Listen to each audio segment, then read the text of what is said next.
Holi Trinity Church Bolarum pastorate సమర్పిస్తున్న అనుదిన వాక్య ధ్యానాలను వీక్షిస్తున్న ప్రియాతి ప్రేమైన సంఘ సభ్యులకు మరియు దేశ విదేశాల్లో ఈ కార్యక్రమాన్ని చూస్తున్న ఆత్మీయులైన ప్రేక్షకులందరికీ మన ప్రభువును ప్రియ రక్షకుడైన యేసుక్రీస్తు ప్రభుని పేరట హృదయపూర్వక స్వాగతం.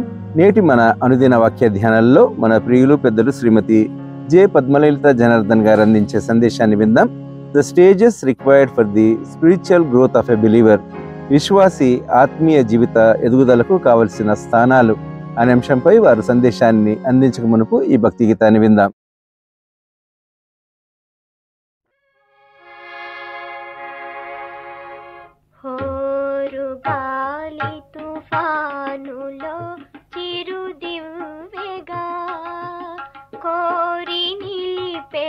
ప్రభువు నన్ను వెలుగీయగా, హోరుగాలి తుఫానులో చిరుదివ్వెగా, కోరి నిలిపెను ప్రభువు నన్ను వెలుగీయగా.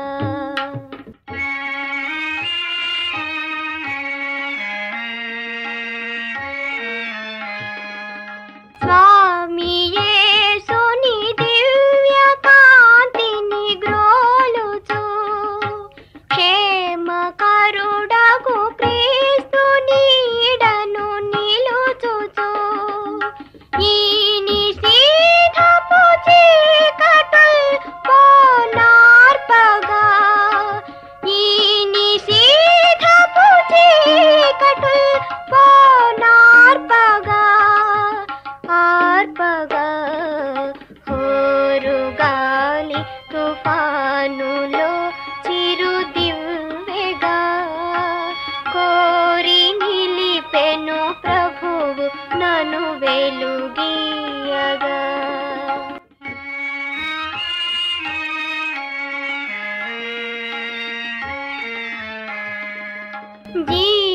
జీవజ్యోతివి నీలకాంతుల ఛాయగా, చేరియా ప్రభు చేతకేలిడి నడువగా, జీవితాంతము వరకు చీకటి లేదుగా, జీవితాంతము వరకు చీకటి లేదుగా, లేదుగా.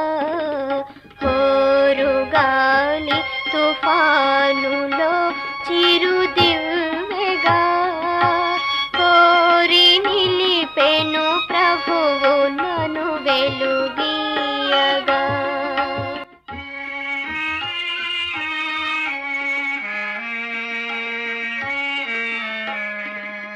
తూర్పు తెల్లగా వెలసినది పరికింపుమా, మేలుకొని సంసిద్ధమైవో పాంధుడా, నిలచి చూచెదవేళ సాగుము రయముగా, నిలచి చూచెదవేళ సాగుము రయముగా, రయముగా. హోరుగాలి తుఫానులో చిరుదివ్వెగా, కోరి నిలిపెను ప్రభువు నన్ను వెలుగీయగా, హోరుగాలి తుఫానులో చిరుదివ్వెగా, కోరి నిలిపెను ప్రభువు నన్ను వెలుగీయగా.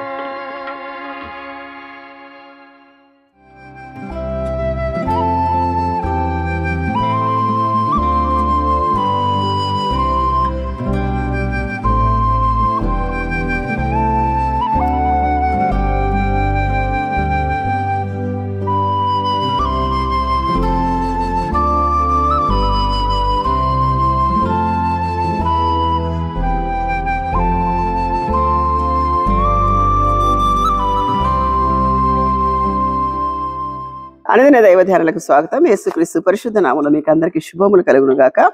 నేటి లేఖన భాగము అది చాలాసార్లు విన్నట్టే ఉంటుంది, కానీ కొత్తగానే ఉంటుంది. దేవుని వాక్యం అనేక సార్లు బోధింపబడుతుంది, కానీ మరొకసారి జ్ఞాపకం చేయబడుతుంది. ఎన్నిసార్లు జ్ఞాపకం చేసినా మనకు గుర్తుంచుకోవాల్సిన బాధ్యత మన మీద ఉంది. తిమోతికి రాసిన రెండవ పత్రిక 2వ అధ్యాయంలో కొన్ని మాటలు చూసుకుందాం. ఈ తిమోతికి పరిశుద్ధుడైన పౌలు అడ్రస్ సంబోధిస్తూ చాలా విషయాలు బోధించాడు. నా కుమారుడా అని సంబోధిస్తాడు. ఇది పౌలు చరమాంకంలో రాశాడు అవసాన దశలో. ఎందుకంటే 4వ అధ్యాయం 7వ వచనంలో నా పరుగు తుదముట్టించి తిని నేను మంచి పోరాటము పోరాడి తిని అని చెప్తాడనమాట. అంటే ఆయనకు తెలిసిపోయింది ఆ దశ, అప్పుడు రాస్తాడనమాట. మనం ఆ దశలో ఉంటే ఏమి జ్ఞాపకం చేసుకుంటాము? పిల్లలకి ఏమైనా వీలునామా ఇయ్యాలా, మనం ఎట్లుండాలా, ఏం చేయాలా? కొంతమంది అయితే మరీ చాలా అడ్వాన్స్ వెళ్ళిపోయి సావి ఇక్కడ చేయండి, సమాధి అక్కడ చేయండి అలాంటివి చెప్తారు. కానీ ఇలాంటి ఎవరు చెప్పరు.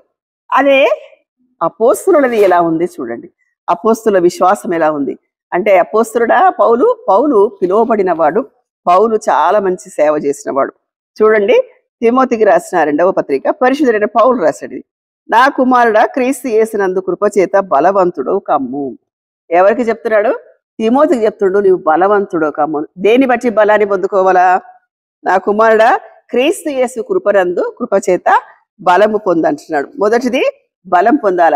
ఆయనకే అడ్రస్ చేశాడు కదా అని మనకు అనిపిస్తుండొచ్చు. యోహాను సువార్త 1వ అధ్యాయం 12వ వచనం ఉంటుంది. దాన్ని ఎందరు అంగీకరించో వారందరూ ఆయన కుమారులని పిలువబట్టకు అధికారం అనుగ్రహించబడింది. మనమందరం కుమార్తెలు కాబట్టి ఈ తిమోతికే కాదు, మనకు కూడా చెప్తున్నాడు బలవంతుడు.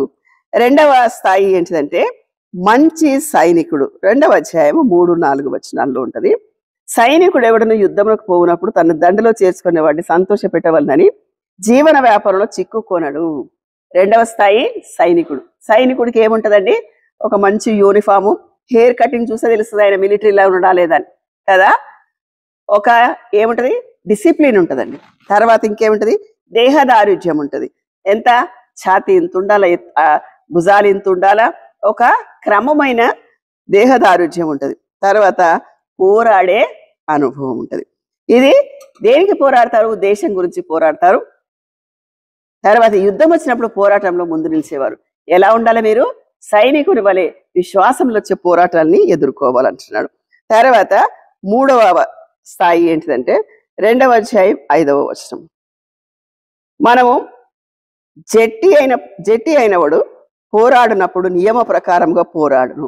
జట్టి అంటే అథ్లెట్. ఇప్పుడు 100 మీటర్స్ రన్నింగ్ చేసేవాడు చాలా పెద్ద జీన్ ప్యాంట్ వేసుకొని, చాలా లూజ్ ప్యాంట్ వేసుకొని పరిగెత్తలేడు కదా. అది ఎంతవరకు ఆయన కంఫర్టబుల్ ఉంటుందో, ఆ రన్నింగ్లో ఎంతవరకు వెళ్ళాలో అంతవరకు వెళ్తారు. ఎలా టీ షర్ట్స్ వేసుకుంటారు వాళ్ళు కదా.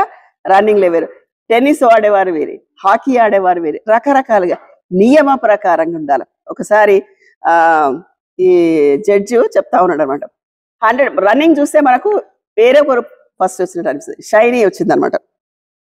ఆమె వచ్చిందని అందరు విజిల్స్ వేస్తా ఉన్నారు.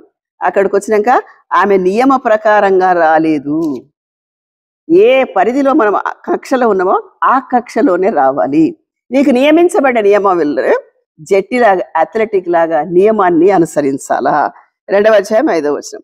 తర్వాత 4వది ఏంటంటే 2వ అధ్యాయం 6వ వచనం. పాటుపడిన వ్యవసాయకుడిలాగా ఉండాలి. వ్యవసాయకుడు ఏం చేస్తాడు? విత్తనం వేస్తాడు, ఎరువు వేస్తాడు, వర్షాన్ని కొరకు ఎదురు చూస్తాడు. పాటుపడుట, కష్టపడాలా, విత్తనం వేయాలా, వాక్యాన్ని అందించాలా, నీరు పోయాలా, కట్టాలా. పరిశుద్ధుడైన పౌలు ఒకసారి ఒక సంఘానికి వెళ్ళి కడితే మరొకసారి విజిట్ చేశాడు. వాళ్ళ తప్పులు వెతికి వాళ్ళ తప్పులను సరిచేసి దేవుని మార్గంలో నడిపించాడు. పాటుపడే మనస్తత్వము, ఎదురు చూసే మనస్తత్వము, ఆధారపడే మనస్తత్వం. తర్వాత 5వది ఏంటిదంటే 2వ అధ్యాయము 15వ వచనం. దేవుని ఎదుట యోగ్యునిగాను సిగ్గుపడనక్కర్లేని పనివానిగాను. ఎట్లుండాలా? పనివానిగాను. యోగ్యుడైన, యోగ్యత అంటే అర్హత అండి. దేవుని దగ్గర ఏం అర్హత? నువ్వు రక్షింపబడి దేవుని ఎరిగితే చాలు వాక్యాన్ని ప్రకటించవచ్చు. పనివాడి వలె ఉండాలి. ఇంకొకటి 6వది 2వ అధ్యాయం 21వ వచనం. ఎవడైనా వీటిలో చేరక తను పవిత్రపరుచుకునేలా వాడు పరిశుద్ధపరచబడి యజమానుడు వాడుకుంటూ అర్హమైన ప్రతి సత్కార్యము సిద్ధపరచుపడి ఘనత నిమిత్తమైన పాత్ర, ఒక వెజిల్ లాగా. అంటే నాకు అర్హమైన పాత్రగా చేయదేవా, ఘనహీనమైన పాత్రన ఘనత వహించిన పాత్రన దేవుడు చేస్తాడు అది. కానీ నువ్వు పాత్రగా ఎన్నికకు ముందు రావాల. 7వదిగా లాస్ట్ది 2:26 చూడండి. దేవుడు ఒకవేళ ఎదురాడు వారికి మారు మనస్సు దయచేయను, అందువలన సాతాను తన ఇష్టం చొప్పున చెరపరిచిన వీరు వారిని ఊరిలోండి తప్పించుకొని ప్రభు యొక్క దాసుడు. ఏంటిదంట? ప్రభు యొక్క దాసుడు. ప్రభువా ఈ దాసుడు ఆలకించుచున్నాడు అంటాడు సమూయేలు. అయితే ఈ పౌలు చేసిన చరమాంక దశల పత్రికలో ఏమేమున్నాయి? బలవంతుడు ఒక అమ్ము, మంచి సైనికుడు, తర్వాత జట్టి వలె, వ్యవసాయదారుని వలె, ఒక మంచి యోగ్యుడిగా, పాత్రగా, దాసుడిగా. ఇవి నాడైనా నేడైనా, కొత్త సంవత్సరమైనా పాత సంవత్సరమైనా, నాడైనా నేడైనా ఒక విశ్వాసి కలిగి ఉండాల్సిన స్థాయిలు ఇవన్నీ. ఈ స్థాయి మీరు బేరీజ్ వేసుకొని ఎక్కడ ఇవన్నీ టాలీ చేసుకుంటే నాకు ఉన్నాయా, ఇవన్నీ ఏవి లేకపోతే వాటి కొరకు దేవుని దగ్గర అర్థించండి, పొందుకోండి, విశ్వాసంలో బలపడండి. దేవుడి మాటలు దీవించుగాక. నీ నీడలో నన్ను దాచుము, నీ జాడలో సాగి పోదును. నీ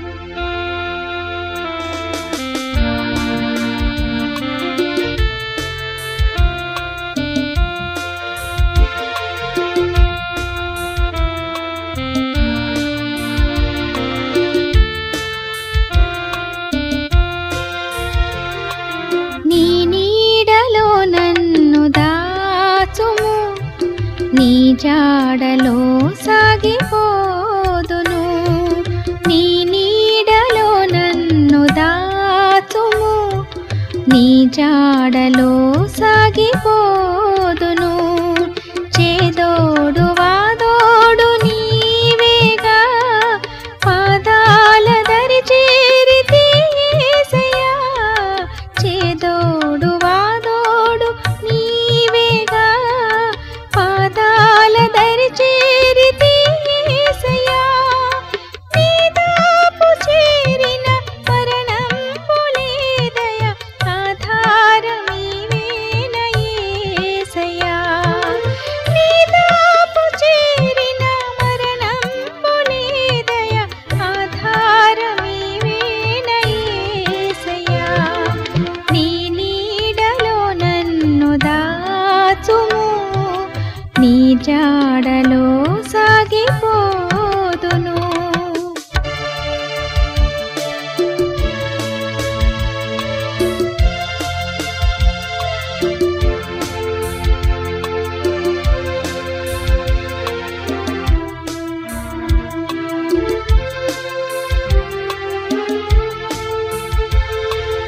గాయాలు చాలాయ కడుగుము దేవా, ఆయాసము తీయు నీ రక్తము.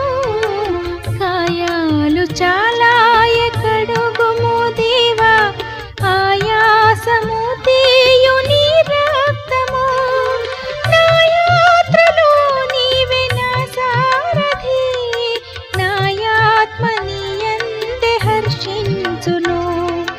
నా యాత్రలో నీవే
నీట